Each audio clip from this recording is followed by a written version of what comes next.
character. It's the ability to stand your ground. It's ethics that determines success in a functional society.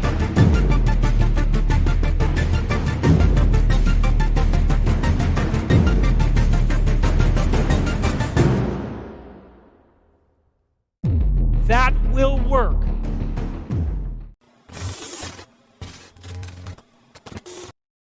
What could you do to improve yourself?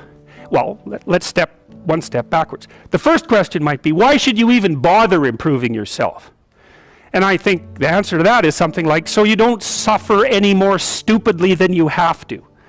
And maybe so others don't have to either. It's something like that. You know, like there's a real injunction at the bottom of it. It's not some casual self-help doctrine. It's that if you don't organize yourself properly, you'll pay for it, and in a big way, and so will the people around you. Now, and you could say, well, I don't care about that, but that's actually not true. You actually do care about that, because if you're in pain, you will care about it.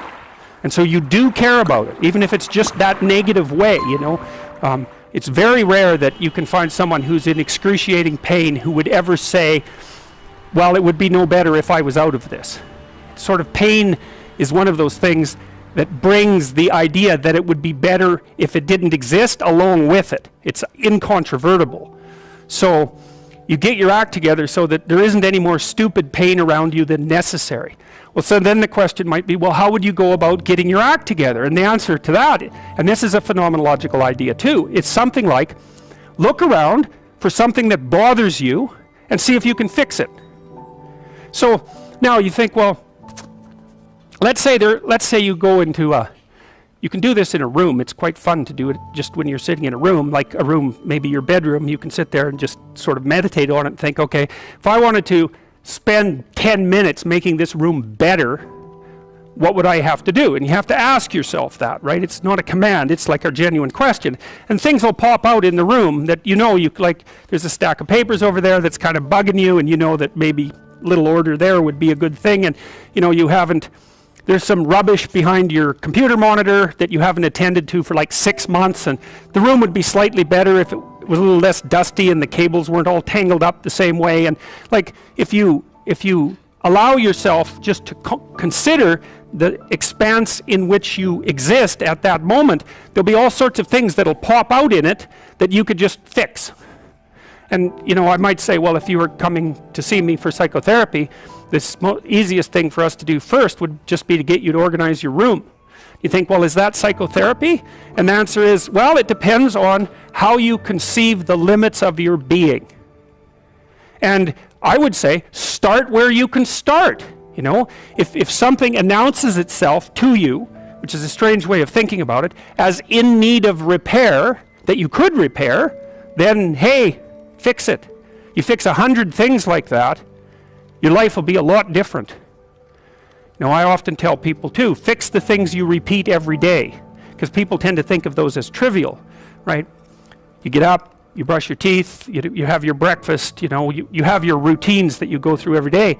Well, those probably constitute 50% of your life. And people think, well, they're mundane, I don't need to pay attention to them. It's like, no, that's exactly wrong. The things you do every day, those are the most important things you do. Hands down. All you have to do is do the arithmetic. You figure it out right away. So 100 adjustments to your broader domain of being, and there's a lot less rubbish, and there's a lot less rubbish around and a lot fewer traps for you to step into.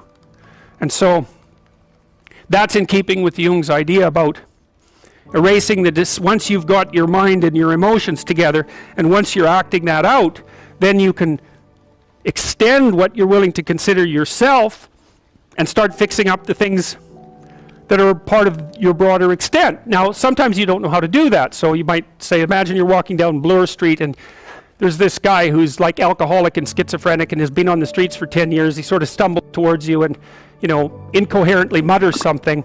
That's a problem.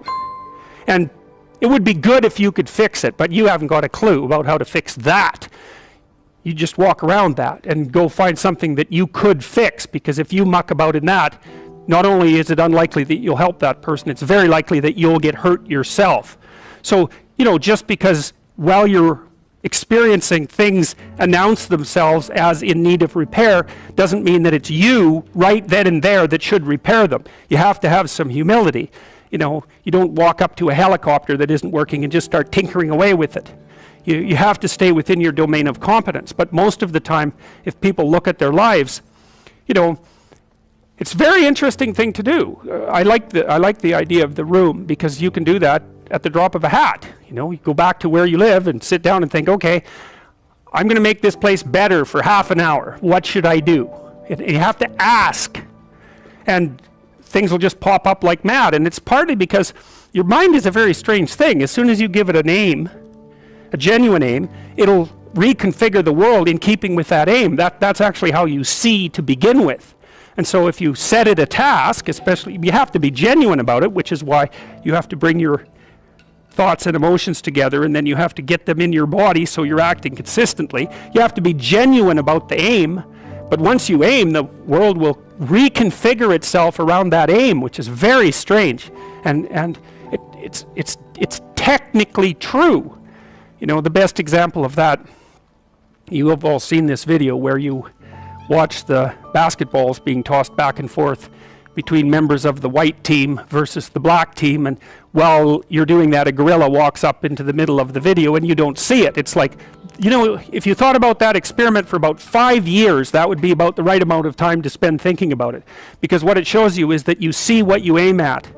And that, man, if you can get one thing through your head as a consequence of even being in university, that would be a good one. You see what you aim at. And so because one inference you might draw from that is, be careful what you aim at, right? What you aim at determines the way the world manifests itself to you.